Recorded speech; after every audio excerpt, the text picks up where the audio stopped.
நிலா, இன்னைக்கு உனக்கு பிறந்த நாளா? ஆமா தாத்தா. Happy birthday. Thank you. பிறந்த நாள்னா பெரியவங்க கால்ல விழுந்து ஆசீர்வாதம் வாங்கணும். வாங்குனியா? இல்லையே. எப்பவும் பிறந்த நாள்னா பெரியவங்க கால்ல விழுந்து ஆசீர்வாதம் வாங்கணும். இவங்க யாரு உனக்கு? இவங்கதான் என் பாட்டி. அவங்க கால்ல விழுந்து ஆசீர்வாதம் வாங்கிக்கோ. பாட்டி, நான் உங்க கால்ல விழுந்து ஆசீர்வாதம் வாங்கிக்கிறேன். என்ன ஆசீர்வாதம் பண்ணுங்க.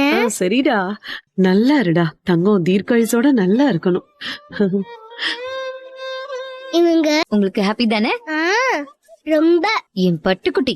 அப்புறம் இன்னொரு முக்கியமான விஷயம், இன்னைக்கு சாயந்தரம் உன்னை பிக்கப் பண்றதுக்கு ஏற்கனவே ஒருத்தவங்க வந்தாங்கல்ல, அம்மு ஆண்டி, அவங்க தான் வருவாங்க. அவங்க கூப்பிட வருவாங்களா?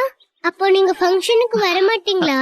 இல்லடா தங்கம், நிலா பாப்பாவோட பர்த்டேக்கு தனமா வராம இருப்பேனா? சாயங்காலம் கண்டிப்பா தனமா பர்த்டேக்கு வந்துருவேன். ஆனா ஸ்கூல்ல பிக்கப் பண்றதுக்கு அம்மு ஆண்டி தான் வருவாங்க. நீங்க ஏன் தினமா வர மாட்டீங்க? கேள்வி கேக்குறது பாரு. பாவம் விடுங்கம்மா, குழந்தை தானே. நிலா குட்டி, இந்த ஆட்டோ இருக்குல்ல, ஆட்டோ, ஆமா, இத அப்பப்போ சர்வீஸ் கொடுத்து வாங்கினாதான் நல்லா ஓடும். அதனால தினமும் போய் ஆட்டோவை சர்வீஸ் கொடுக்க போறேன். ஆட்டோ கிடைக்கிறதுக்கு பிரச்சனை ஏதோ பண்ணாங்களா? ஐயோ, அதெல்லாம் ஒண்ணும் இல்ல.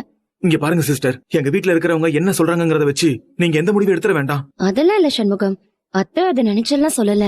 ஏற்கனவே உங்களுக்கும் சௌந்தர்யாவுக்கும் கல்யாணம் பண்ண முடிவெடுத்து அவ அந்த வாழ்க்கைய வேண்டான்னு ஓடி போய் தப்பு பண்ணிட்டா. அது எல்லார் மனசுலயும் ஒரு சின்ன வடு இருக்கு. இப்ப திரும்பவும் எப்படி உங்க 2 பேருக்கும் கல்யாண பேச்சு பேசுறதுன்னு வேண்டவே வேண்டான்னு அத்தை சொல்றாங்க. சண்முகம், உங்க கல்யாண விஷயத்துல உங்க அப்பா அம்மா என்ன முடிவெடுக்கிறாங்களோ அதை நீங்க கேக்குறதுதான் நல்லதுன்னு தோணுது. அதனால இந்த விஷயத்துல அவங்க சொல்றதே கேளுங்க. நான் வரேன்.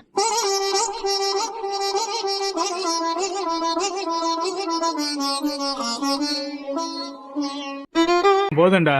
அப்படி சேர்த்தாலும் தனியா தான் இருக்கும் மேஸ்திரி. டேய் போதண்டா, நான் சொல்றது மட்டும் செய்டா. சரி நான் சரி பாத்துக்கிறேன். சரி எடுத்து போடு. என்ன கலவை இவ்ளோ தண்ணியா இருக்கு? ஏன் இப்படி கட்டுறாங்க?